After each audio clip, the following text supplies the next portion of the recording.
2021년 11월 30일 새벽 기도에 오신 여러분을 주님의 이름으로 환영합니다. 오늘 말씀의 본문은 구약 성경 사사기 14장 12절에서 14절의 말씀입니다. 제 성경으로 구약 386쪽 사사기 14장 12절에서 14절의 말씀을 제가 받들어 읽겠습니다. 삼손이 그들에게 이르되 이제 내가 너희에게 수수께끼를 내리니 잔치하는 이래 동안에 너희가 그것을 풀어 내게 말하면 내가 베옷 30벌과 겉옷 30벌을 너희에게 주리라. 그러나 그것을 능히 내게 말하지 못하면 너희가 내게 베옷 30벌과 겉옷 30벌을 줄지니라 하니 그들이 이르되 네가 수수께끼를 내면 우리가 그것을 들으리라 하며 삼손이 그들에게 이르되 먹는 자에게서 먹는 것이 나오고 강한 자에게서 단 것이 나왔느니라 하니라. 그들이 사흘이 되도록 수수께끼를 풀지 못하였더라. 아멘. 방금 읽어드린 말씀 14절 마지막에 그들이 사흘이 되도록 수수께끼를 풀지 못하였더라 말씀합니다. 삼손이 지금 친구들에게 수수께끼를 냈습니다. 그러나 실은 삼손의 삶 자체가 수수께끼였습니다. 누구도 풀기 힘들었던 수수께끼입니다. 여러분, 우리의 모든 삶도 실은 수수께끼입니다. 인생이 이해에 불과한 수수께끼인 것이 사실입니다. 우리 인생은 어쩌면 누구도 풀기 어려운 문제인지도 모릅니다. 특별히 우리 삼손의 삶을 보면 두 가지의 수수께끼 같은 이야기가 등장합니다. 먼저는 그토록 크신 하나님의 은혜를 삼손이 입었음에도 불구하고 그는 하나님보다 세상을 사랑했습니다. 이 땅의 수많은 인생들 또한 우리 역시도 그러합니다. 하나님의 놀라운 은혜를 입었음에도 하나님보다 세상을 사랑할 때가 많다는 것 참 아이러니컬하고 수수께끼와 같습니다. 사랑을 많이 입었으면 그 사랑에 응답하는 것이 마땅할 텐데 하나님의 엄청난 사랑을 입었던 우리 인생들은 하나님보다 오히려 세상을 사랑할 때가 많다는 것 참 이해하기 힘든 수수께끼입니다. 또 한 가지 두 번째 이해할 수 없는 수수께끼는 세상을 그토록 하나님보다 사랑함에도 불구하고 하나님은 우리를 향하신 그 사랑을 끊지 않는다는 사실입니다. 삼손, 이렇게 자기 뜻대로 살았던 인생임에도 불구하고 하나님께서는 그에게 하나님의 영을 부어주십니다. 14장 6절에도 하나님의 영, 여호와의 영이 삼손에게 강하게 임합니다. 그래서 사자를 쉽게 물리쳐버립니다. 또 19절에도 하나님의 영이 삼손에게 갑자기 임합니다. 아스글론에 내려가서 30명을 쳐 죽이는 역사가 일어납니다. 어떻게 이토록 하나님보다 세상을 사랑했던 삼손에게 하나님께서는 하나님의 영을 부어주십니까? 하나님의 능력을 부어주십니까? 이거 역시 이해할 수 없는 놀라운 일입니다. 여러분, 성경 전체를 통해 하나님을 떠난 인간의 죄악과 그럼에도 죄인들을 끝까지 사랑하시는 하나님의 사랑, 이 두 가지는 참으로 불가사의한 두 가지 일입니다. 오늘 이 삼손의 이야기를 통해 하나님께서는 결국 하나님의 섭리가 또 하나님의 은혜와 사랑이 얼마나 놀라운가를 말씀합니다. 인간의 이해를 훨씬 뛰어넘는 하나님의 섭리입니다. 여러분, 우리 인생을 향하신 하나님의 섭리는 내다보면 보이지 않습니다. 돌아볼 때 비로소 보입니다. 우리 인간의 제한된 머리로 하나님의 뜻을 알 수가 없습니다. 하나님이 너무도 크시고 깊으신 분이기 때문에 그렇습니다. 하나님이 우리에게 당신 자신의 존재와 뜻을 알려주셔야만 우리들은 그만큼 알 수 있는 것입니다. 놀라운 것은 오늘 수수께끼에 관한 이야기를 말씀하시기 전에 사사기 13장 17절 18절에 보면 이런 말씀이 나옵니다. 삼손의 아버지 마노아가 여호와의 사자에게 말하죠. 당신의 이름이 무엇이니까? 하나님의 존재가 어떠한 분인가를 알고 싶었던 것입니다. 그러자 18절에서 여호와의 사자가 이릅니다. 내 이름은 기묘자라. 기묘자, 참으로 인간의 머리로 이해할 수 없는 놀라운 분이란 뜻이죠. 그렇습니다. 하나님의 존재도 하나님의 생각도 하나님의 일하심도 참으로 기묘합니다. 신묘막측합니다. 여러분, 이 기묘자란 말씀이 이사야 9장 6절에 가면 이렇게 등장합니다. 한 아기가 태어날 것이다. 그의 이름이 기묘자라고 말씀해 주십니다. 여러분, 이 한 아기는 바로 이 땅에 오실 예수 그리스도를 가리킵니다. 이 예수님을 가리켜 이사야 9장 6절은 말씀하기를 그의 이름이 기묘자라 모사라 전능하신 하나님이라 영존하시는 아버지라 평강의 왕이라 말씀합니다.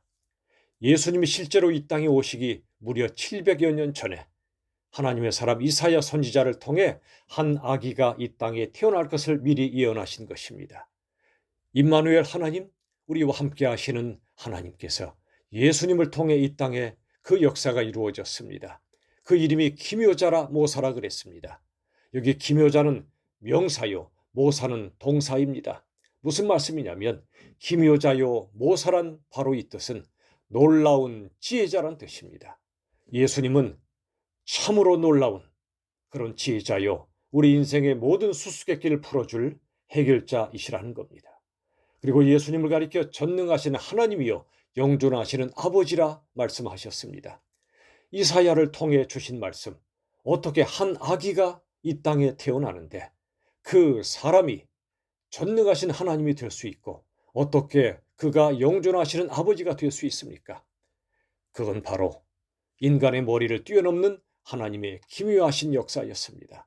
하나님이 사람이 되어 오셨다는 것입니다. 성탄의 계절이 왔습니다.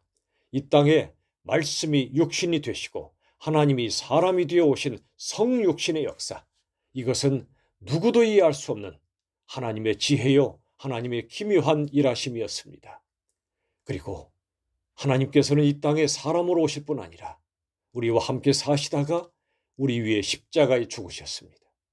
어떻게 하나님께서 인간의 손에 잡혀 죽을 수 있단 말입니까? 이해할 수 없는 기묘한 역사입니다. 죄인들이 예수님을 죽였지만 하나님께서는 그 죽음을 우리를 위한 구원의 죽음으로 뒤집어 버리셨습니다. 하나님의 놀라운 지혜입니다. 고린도전서 1장 이하의 말씀처럼 하나님께서는 예수님의 십자가 죽음을 인류를 구원하는 영광의 죽음으로 역전시켜 버렸습니다. 이 역시 하나님의 놀라운 지혜가 아닐 수 없습니다. 그리고 십자가가 끝이 아니었습니다. 부활의 역사가 있었습니다. 모든 인생들은 죽음이 끝이라고 생각합니다. 그러나 하나님은 죽음이 끝이 아니셨습니다. 부활의 역사를 준비하셨습니다.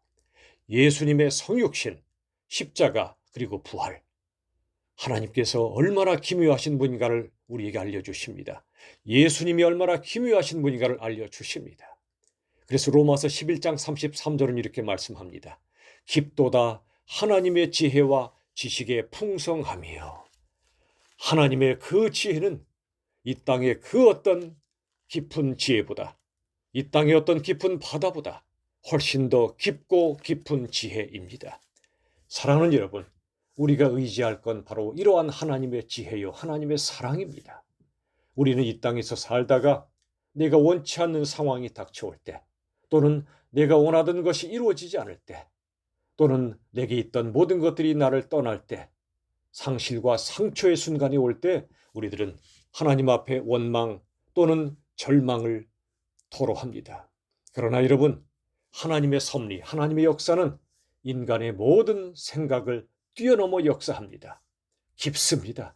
상상할 수 없는 하나님의 역사가 우리 인생에 펼쳐지고 있습니다. 지금은 다 알지 못하나 앞으로 언젠가 알게 될 것입니다.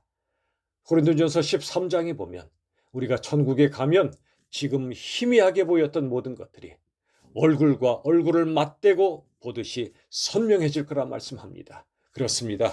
지금은 우리의 제한된 시각으로 모든 것이 선명하지가 않습니다. 희미합니다. 왜 이런 일이 내게 일어나야 하는가? 왜 하나님 이런 일을 내게 허락하셨는가? 도무지 이해가 되지 않을 때도 많이 있습니다. 그러나 우리에게 약속하신 천국에 가면 모든 것이 분명해질 것입니다. 아하, 그래서 그때 그런 상황을 허락하셨구나. 그 고통을 통해 나를 하나님의 영광스러운 자녀로 빚으셨구나. 그리고 그 모든 고난 너머에 하나님의 은혜가 있었고 그 모든 두려움 너머에 하나님의 놀라운 역사가 있었습니다. 그리고 천국 가면 이렇게 우리 모두 고백하게 될 것입니다. 예수님, 이렇게 아름답고 영광스러운 천국을 우리에게 주시려고 친히 이 땅에 오셨고 그리고 우리 위해 죽으셨고 부활하셨군요. 감사합니다, 주님. 영광의 주님을 모든 사람들이 면류관을 벗어 던지며 영광의 찬양을 올려드리게 될 것입니다. 사랑하는 여러분, 우리 인생은 수수께끼와 같습니다. 삼손처럼 우리 모두도 이 땅에서 사는 동안 참으로 하나님의 뜻을 알지 못한 채 내 뜻대로 살 때도 많이 있습니다. 그러나 하나님은 그런 우리들도 끝까지 사랑하십니다. 이해되지 않는 영광스러운 사랑을 우리에게 퍼부어 주십니다. 하나님의 영이 우리를 떠나지 않으십니다. 우리에게 권능을 부어주셔서 모든 고난을 이기게 하시고 우리에게 사명을 주셔서 하나님의 뜻을 이루게 하십니다. 우리는 하나님의 뜻을 이룰 수 없는 인생들이지만 하나님 우리를 택하셔서 우리를 통해 긍휼의 그릇, 영광의 그릇으로 삼으시고 우리 같은 연약하고 죄악된 인생들을 통해서도 하나님의 놀라운 일을 이루시고야 말 것을 믿으시길 바랍니다. 언젠가 우리가 천국에 가서 하나님의 모든 섭리가 선명하게 드러날 때 우리들은 하나님께 오직 찬양과 영광과 감사만을 드리게 될 것입니다. 그날까지 아직 이해되지 않는 수수께끼 같은 인생이라 할지라도 오직 믿음으로 하나님을 바라보며 승리하시길 바랍니다. 하나님은 기묘자 하나님이시고 예수님은 기묘자 주님이십니다. 우리 주님만을 의지하여 깊고도 깊은 하나님의 지혜를 전적으로 신뢰함으로 이해되지 않는 수많은 인생의 상황 속에도 우리 주 하나님을 예수님을 의지하며 신뢰하며 담대하게 살아가 승리할 수 있기를 우리 주 예수님의 이름으로 축원합니다. 기도하겠습니다. 아버지 하나님, 삼손의 수수께끼 이야기를 통해 우리가 깨닫습니다. 누구도 수수께끼를 풀지 못했습니다.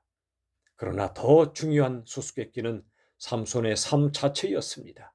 우리도 그렇습니다.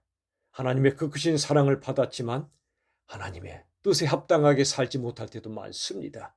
그러나 하나님, 그런 인생들을 끝까지 사랑하시고 남김없이 당신의 모든 것을 부어주시는 놀라운 은혜와 사랑의 주님이십니다. 하나님, 우리가 이 땅에 살면서 이해되지 않는 일들이 많이 벌어지지만 그러나 하나님, 우리 자신에 대해서나 세상을 향하여 풀기 힘든 수수께끼 같은 많은 것들을 우리가 경험하지만 확실하고 분명하신 우리 주님을 바라보며 주님을 붙잡으며 이 어려운 세상, 수수께끼 같은 세상을 믿음으로 헤쳐나가고 승리할 수 있도록 도와 주시옵소서. 그리하여 언젠가 우리가 주님의 뜻을 다 이해할 그날이 올 때에 우리 주 예수님이 이 땅에 오시고 죽으시고 부활하셔서 우리 같은 인생들을 구원하신 은혜가 얼마나 큰지를 깨닫고 찬양하게 될 줄로 믿습니다. 이 땅에 살면서도 믿음으로 승리할 수 있도록 도와 주시옵소서. 예수님의 이름으로 기도하옵나이다. 아멘. 우리 주 예수님의 한없는 은혜와 아버지 하나님의 크신 사랑과 성령 하나님의 역사하심이 수수께끼 같은 인생들에게 기묘자로 오시고 상상을 초월하는 은혜와 사랑으로 구원하시고 이끄시는 우리 주님만을 의지하여 승리하기 원하는 주님의 모든 백성들 위해 영원까지 함께 하시기를 간절히 축원하옵나이다. 아멘.